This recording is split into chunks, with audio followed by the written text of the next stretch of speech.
Hello, everyone. My name is Denise Molina Capers, and I am the Director of the Racial and Social Justice Department. Thank you for joining us this evening for this info session on the Anti-Violence Working Group, which will include a Q&A with the Urban Peace Institute. We will be recording this meeting, as those of you who are here with us tonight just heard, and we will be sharing this on our website for those of you who were unable to attend. The goal of this webinar tonight is to gain a better understanding of the work that the Anti-Violence Working Group will be doing in collaboration with Urban Peace Institute, also known as UPI. Before I introduce our honored panelists for tonight, I would like to provide a few community norms to help guide this meeting. First, please speak your truth and use I statements. Respect everyone's opinions. Listen with an open mind and heart, and expect and accept non-closure. As you know, we will be opening up the room for any questions or thoughts our constituents of Somerville may have. And so please use the Q&A feature to ask questions or share your thoughts with the panelists. We will be monitoring the questions received and pose them to our panelists.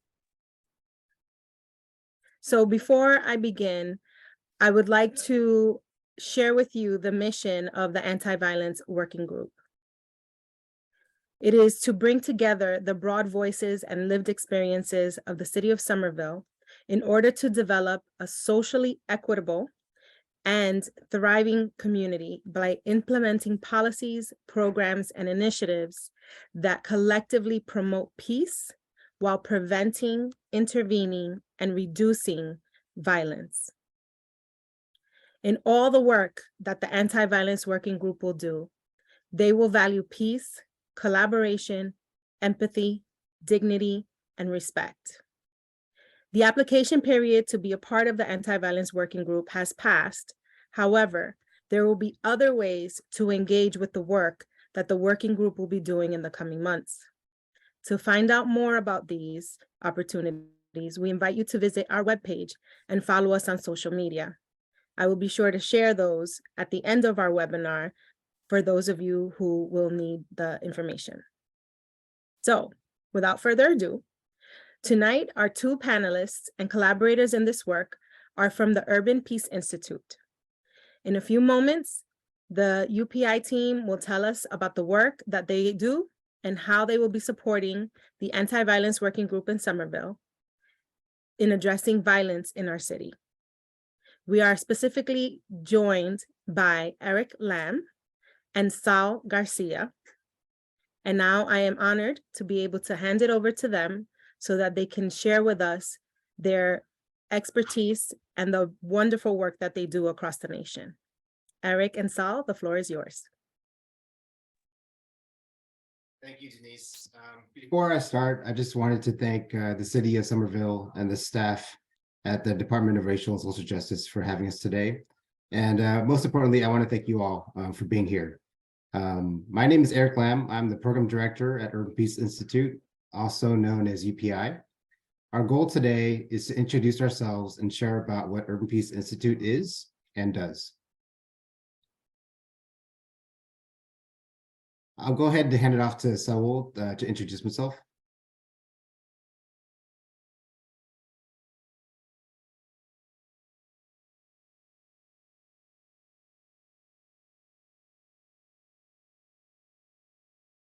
I'll introduce Saul. Saul Garcia is our tech. Can you hear me? Oh yeah, we can hear you. Go ahead.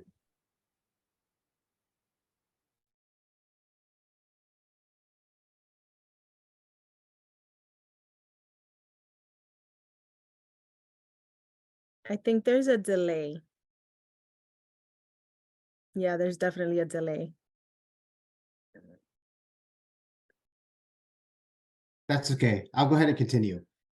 Saul Garcia is our technical assistance coordinator, and Jessica Canales, who can't be here today, will also be supporting this project. We're extremely privileged to be here. She can't make it today's meeting, but she looks forward to meeting you in the future. So our mission, Urban Peace Institute, is a nonprofit organization based in Los Angeles whose mission is to develop policy, practice, and systems solutions to reduce violence, achieve safety, and improve community health so that all can thrive.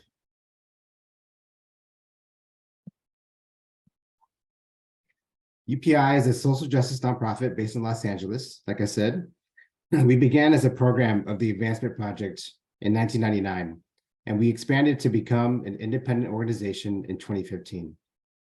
We were founded by civil rights attorney Connie Rice in response to LA's failed and costly 30-year war on gangs, which eventually led to the development of Los Angeles's Office of Gang Reduction and Youth Development.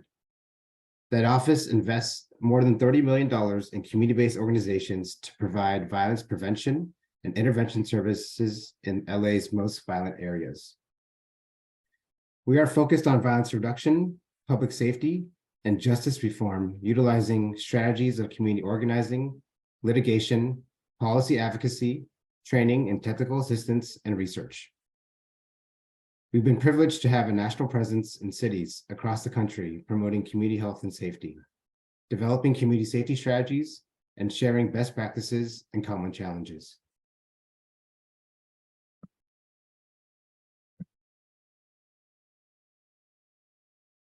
UPI works to reduce violence and promote community health and safety through three primary program areas: training and technical assistance, which involves research and data analysis, conducting community safety assessments and other services. Our place-based initiatives invest in building and strengthening community capacity and voice through local campaign development and working with local communities and system actors. And lastly, our Smart Justice program builds, develops, and coordinates coalitions to advocate for systems reform, centering those most impacted by violence.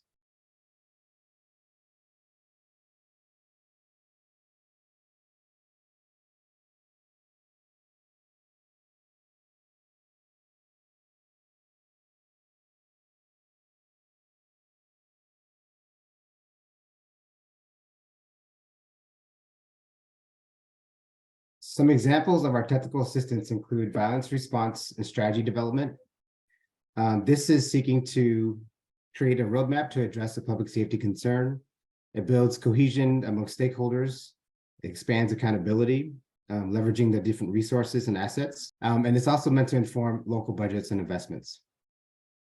Another example of our technical assistance includes community safety assessments.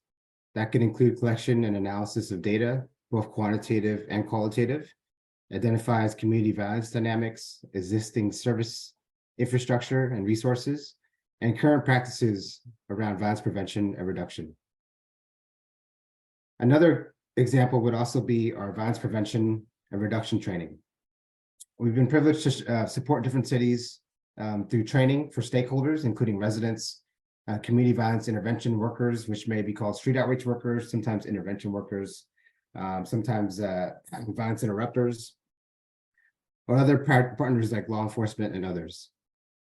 The intention of those trainings is to build capacity and coordination, to build community engagement, as well as to promote health and safety.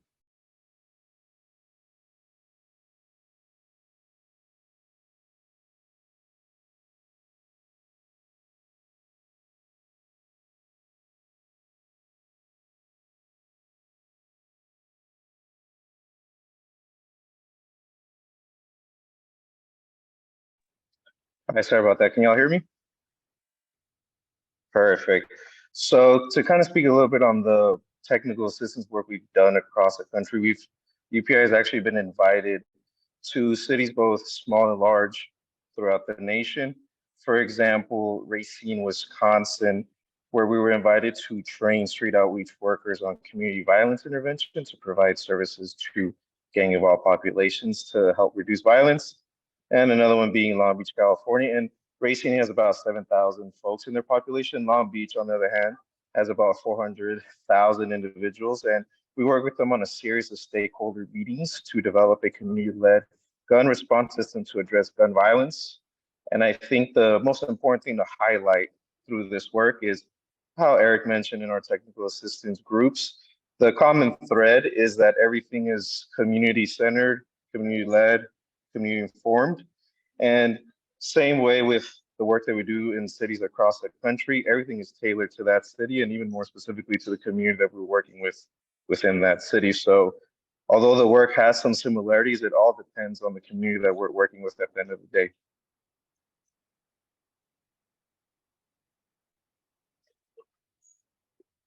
And some of the outcomes from that work that we've produced are we supported over 20 cities across the country in implementing safety solutions. In addition to that, we've trained over 5,000 community violence intervention workers, community members, and law enforcement to collaborate, promote safety and other safety stakeholders.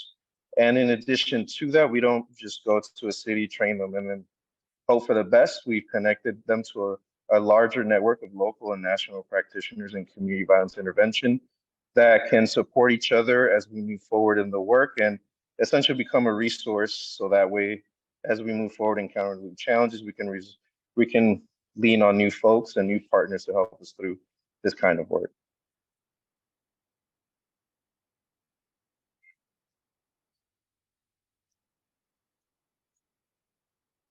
And so I know we've kind of laid a lot of information on you. So now we wanted to open the floor to you all to see if there are any questions or feedback for us. And we actually do. So we have our first constituent question, which is, what are some challenges that you have faced in working with other cities? Yeah, that's a great question. Appreciate the thoughtfulness around that. And I will say that every city, like Asel was saying, is very unique in nature. And as such, challenges and successes are measured differently because every community, city, municipality has different levels of community violence. There's different resources, different timelines, if you would. The challenges, I would say, I'll just share one example. I think we have worked with smaller cities with less resources, but who have a strong community base to move a strategic plan forward. Other cities lack political will. They work in silos, have started with what they have, be it a coalition with a set of budget recommendations, a training to help with school personnel, or working with violence impacted youth to help cities think through overall strategy development and implementation. So with that said, it really kind of varies. So the challenges are really just unique to that space. But ultimately, we believe that the answers are in that community as well. So that's how I'd like to share about the challenges.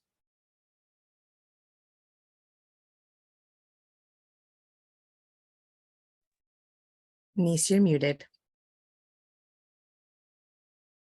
Sorry about that. Our next question is, could you give us some insight into UPI's approach to addressing the root causes of violence?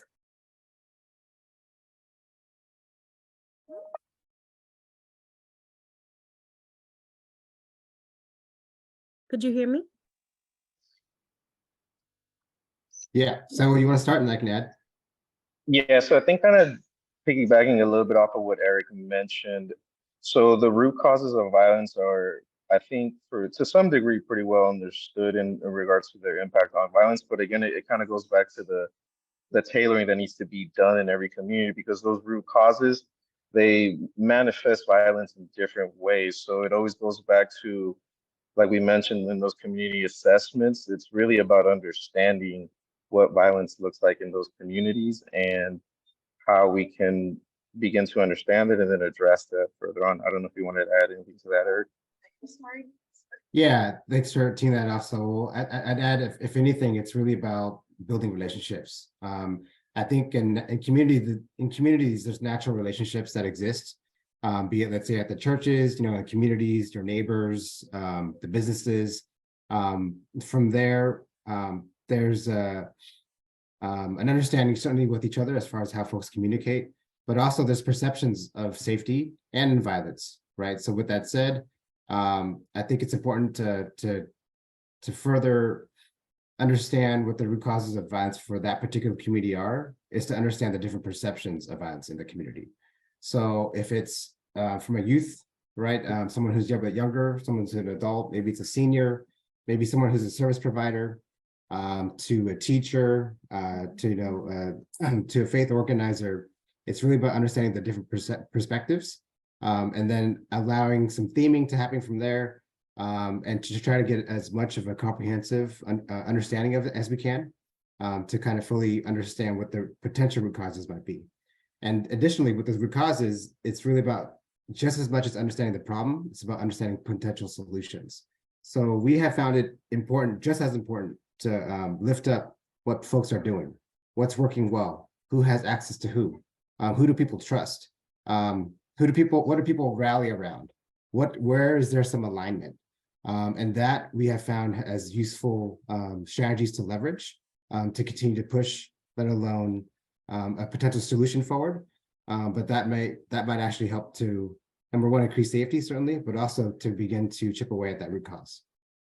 So what I'm hearing is that there is no cookie cutter way to go about addressing violence in a community, especially the root causes of violence, but that you also tailor how you collaborate with community organizations and other stakeholders to address that violence and to address their understanding of that root cause of the violence. That's absolutely right. Thanks for that, Denise. There is no cookie cutter way, that's for sure. We don't claim to know everything. We're not here to impose a strategy on any community. Instead, we're here to partner with you all, taking a seat at your table. We're here to listen, to learn, and to share, recommend best practices to support your thinking around violence reduction and prevention. It is our intention to ensure that all voices and input is uplifted and considered in this process. We actually have a constituent question that follows up to this. And they're asking, so what kind of resources or support does UPI offer to the communities in terms of training, technical assistance, or capacity building?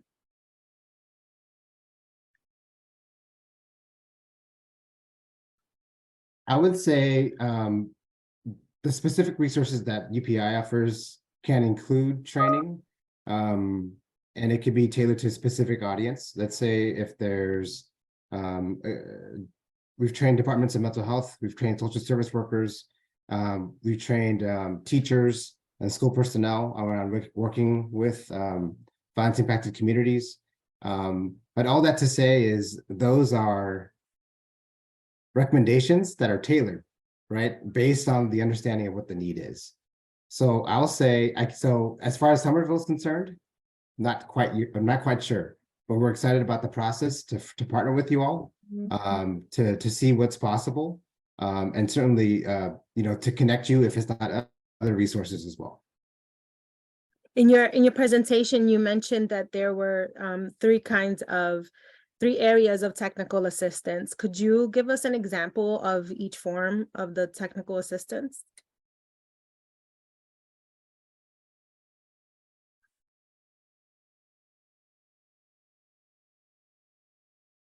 Sure.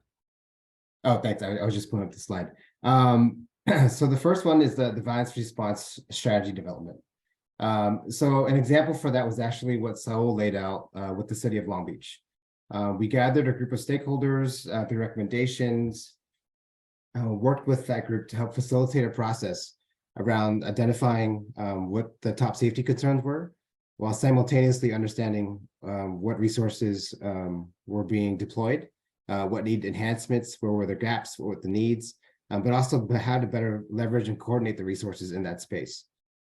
So from there, there was a concerted need around developing a crisis response system that included alternatives to law enforcement. So law enforcement was in that space at that particular time, but also We had folks from the school, from the junior high, from the middle school, from the high school. We had other service providers in that space. So through a series of conversations, developed a protocol that was piloted, and then kind of further refined along the way, to make sure that it worked. And it's still being refined today. All that to say is that violence response strategy was developed with community partners, ran by different stakeholders, and piloted in this area, gained some momentum as far as demonstration of the success and validity of that model. And I'll be proud to say that now is being duplicated or replicated, I should say, in other parts of the city as well. So that's one example of the violence response strategy development. Now, for the community safety assessments, we were both alluding to that a bit earlier, and that's a really, for us, it's really about understanding the ecosystem, primarily with the intent of understanding what violence dynamics are happening, but also underneath the violence dynamics, there are a ton of community dynamics, the different layers, and that can include public systems, as well as community-based systems, as well as non-traditional systems around group violence. So extended networks of relationships, and that's all embedded. And for us, what I mean by that is that understanding and kind of detangling that web helps us, but certainly helps, I think, our further kind of navigate space to create a strategy that makes sense again for that particular area. So the safety assessments can include, quantitative data from like surveys, as well as qualitative data that include interviews and focus groups, in addition to looking at crime and violence statistics, talking with law enforcement, to talking to CBOs, and then making considered recommendations with the group around what makes sense. Either the outcomes can be, let's say, a strategy that needs more investment. It could be a proposal for a pilot. It could be an actual city strategy that has focus areas on concerted target populations or areas, geographies with certain resources in place. It can mean different things. So again, it's very tailored. And then lastly, the violence prevention and reduction training. Sometimes different cities, depending on where they're at, right? Sometimes there is a group that's providing a certain service to a target population. And let's say it's getting involved. For us, we, again, have been privileged to be working with different practitioners throughout the country. So we bring our consultants with us to help deliver those trainings. And specifically, it's tailored to what the practice is. And our approach to training is really threefold. It's conceptual, it's practical, and it's personal. For us, the conceptual is really about the theoretical. So making sure that it's intentional, that it's connected to evidence-based practices. It's practical in ways as far as actual behaviors, to communication, to giving folks hard skills on how to de-escalate. And then it's personal, how that might connects to the individual and their experiences and what they bring to the table. So that's our approach to training, and it's done in different ways in different audiences. But of course, ultimately to increase community safety. So there are some people who may say, what is the point? Let the experts do what the experts do. Why are we bringing in community members to add to the length of time we have conversations? Why is it important to make sure that we include community input, especially from those members that are being most impacted by the violent acts?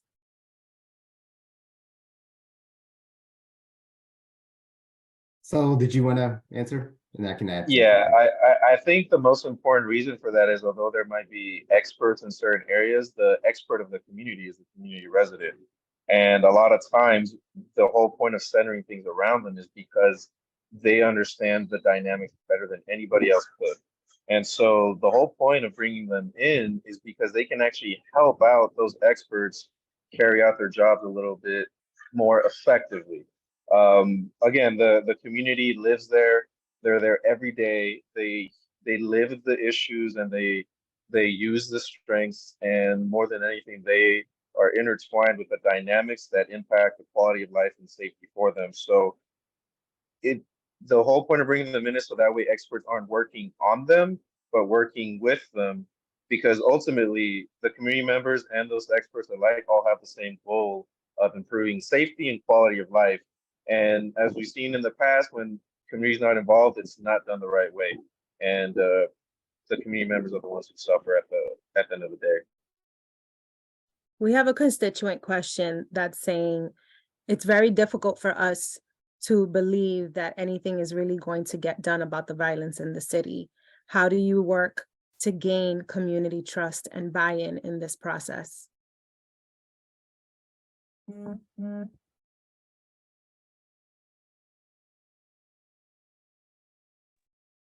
Yeah, as an outsider, we don't claim to know the answers. Rather, we're here to listen and to learn. I think getting trust is incredibly important, but I will say that gaining trust with your local partners is even more important.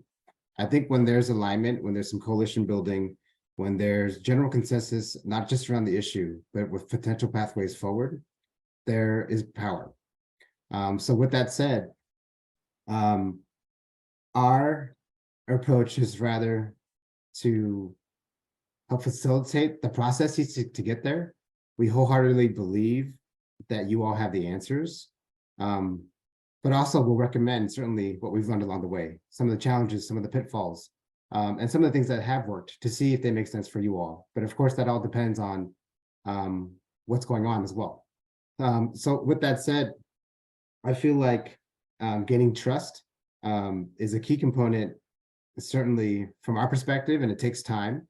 But I will say we're hopeful that that this is part of a larger shift in thinking around violence and who responds, but also that there are specific roles that folks can play, specific sectors that can be enhanced to really build in responses that are dignified, but also that lift up responses that make the most sense and are authentic to what the community needs. Can you speak to us a little bit about some of the ways in which you have worked with communities, empowering them to do this work, right? Because if we think about someone who's already coming in, having a certain experience around violence, and now we're sitting down and we're being asked questions, how am I as a constituent going to feel empowered to lean in and do this work with UPI, with RSJ, with, you know, the other city entities that are going to be a part of this anti-violence working group?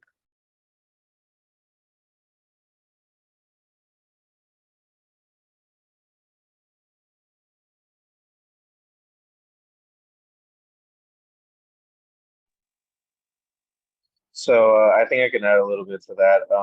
I think a part of making folks feel like, you know, they're the whole approach of having a community centered, community informed, and community led, although it can be somewhat difficult because it takes a little longer, I think talks to that point, because if it's not going to be community informed and community led, a lot of times we've seen things ending up not working out. And so by bringing them in and making sure that community understands that without them, this isn't going to work, they are the most important aspect of it. And making sure that happens at every step of the way, I think is a really important way to do that. Not only to make sure it's effective, but make them feel that there is a way to actually go about it, because a lot of times things have been tried and maybe they failed. And I can relate to folks feeling like, well, why would this work? Why should I even try with this? And I think that by changing the way things are done and not necessarily just leaning on experts and imposing things on them, but bringing them in, making them a focal point. And not only the focal point of, say, research, but also the focal point of how a system response might work or how to, align services better. But I think by doing that, that really can begin to show people that, or actually maybe even give them hope. And again, like Eric mentioned, it's not going to happen immediately, but hopefully this can be the first domino that's tipped over, and that will lead to a series of dominoes tipping over to an eventual working system that's showing results and promise for community. And then I'll just add a little bit to that. I think it's really about following up on your word. And what I mean by that is it's about me, it's about someone following up on our word too. And that means if we're gonna say we're gonna, as simple as sending out notes, right, to sending out the agendas beforehand, being transparent around the issue, around the process, being open to your feedback, and to the process in general. I think it's meant to be a partnership. So that in that case, we want space to feel as safe as possible, for folks to certainly share what they want to share, but also to the extent that we can lean into a space of solution, and not to say that we're going to find the exact solution, but the idea is that there is power collectively in spaces, and it can move things forward when folks are on the same page, or at least moving in the same direction. Thank you for that. Could you speak to some of the things that have helped to foster success in doing this work in communities? Like maybe an example of a community that you worked with that you can highlight as part of the success of UPI's collaborative work with cities.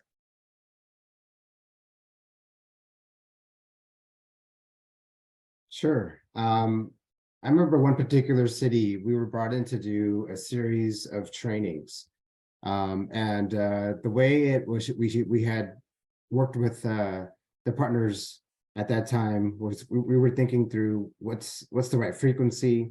Are we going to meet, knock out the training all in 1 week? Should we do it over time? And what the consensus was to do a series of trainings, 2 days a month for 3 months. And then take a little break, check in with folks, do some check-ins with partners, see how things are going, how the application of those trainings was going, what needed to be tweaked, what also needs maybe some re-up on as far as continuing education, and then to do a follow-up training. So I shared that example to say that it led to some stronger standards around what the expectations for the workers on the ground, but it also laid out specific expectations and standards or criteria for what the city could expect of those workers in a crisis response incident. And then with that said, there was success in one particular city, and this the same city, there was 0 youth homicides for 2 years. And that was huge for that particular city at that time. And we don't claim the success. We want it to be all about the people. And we were so proud of them, and they're so proud of us, and we include them in a larger network of workers in different conferences. We lean on them for their understanding, and they lean on us. So the idea is to continue to grow together, evolve together in the work, and then to continue to shape how the field looks like, but also to the extent where we can, certainly support each other. Thank you. I can only imagine that when meeting with the Anti-Violence Working Group, there's going to be conversations that are going to be difficult to have, that are going to require people to sit in their vulnerability. How does UPI create a safe space? And I say that loosely because safe space for one person may not be a safe space for another person, right? So there's difficulty even in that. But how does UPI create a space where people can begin to feel that it is okay to sit in that vulnerability and share and discuss in order to come to a unified meeting of the minds around what can be done with the violence that's happening in the city. I think right off the bat, I mean, sometimes you have to meet folks where they're at, right? And especially with something that's particularly sensitive, like a personal experience, maybe somebody isn't comfortable enough sharing the first time. And maybe they won't be the second time, but maybe the third time they're willing to share, and that's okay too. It's not really forcing people to share for the sake of the greater objective. I think sometimes you have to meet folks where they're at, and in again building that trust little by little and showing them that we are going to be there, we're going to keep our word, and we're going to do what we say we are.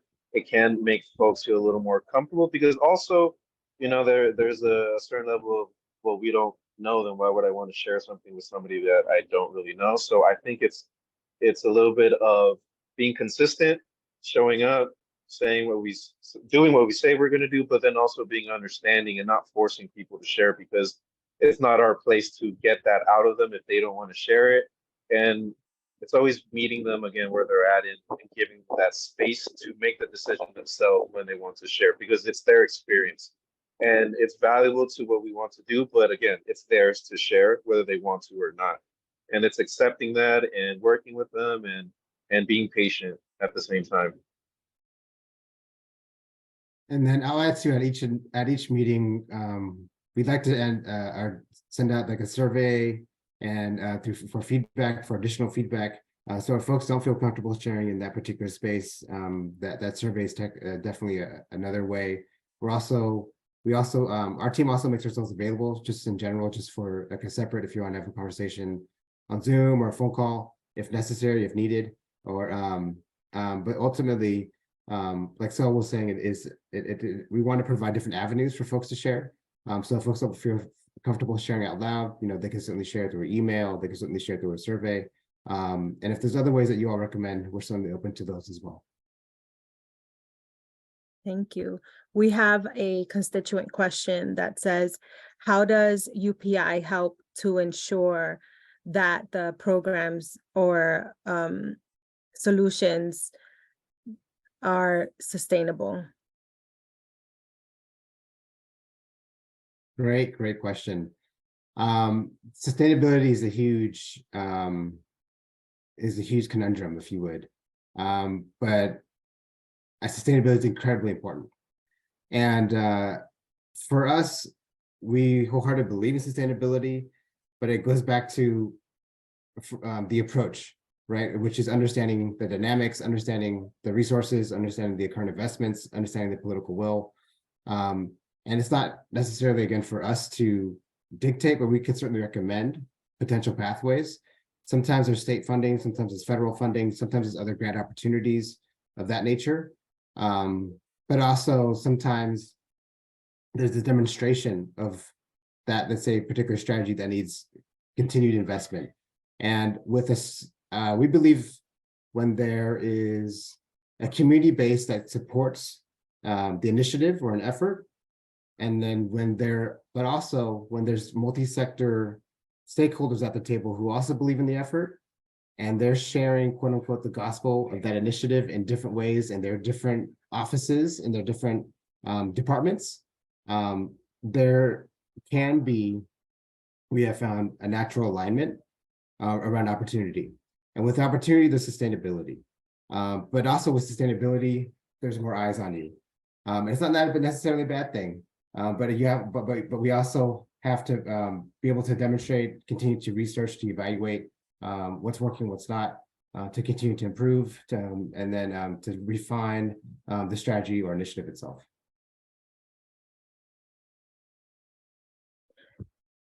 Our last constituent question that we have, because we're coming to the end of this, is why Somerville? Why are you excited to work with Somerville? I think it's exciting to work with any new partner across the country because just as much as we're learning about you, we also learn about different aspects of the work. So a big reason for creating a national network is because, again, we're not experts and we're not coming in here and trying to impose anything. We learn a lot from different partners. And in addition to that, now we're hopefully adding another team member to this national team that can learn from others, but then also teach others things that you'll learn along your process, along your way of developing the approaches and strategies you need. So it's not only to see how we can support you and ultimately see the growth that Somerville wishes to achieve, but it's also an opportunity for us to learn. And again, it's an opportunity to now introduce somebody new to a broader network that will only strengthen that network. And hopefully, it'll be a reciprocal nature where one learns from the other and vice versa. So there's several reasons for that. But more importantly, again, it's just a new partner that we can make, and that in itself, it's very exciting.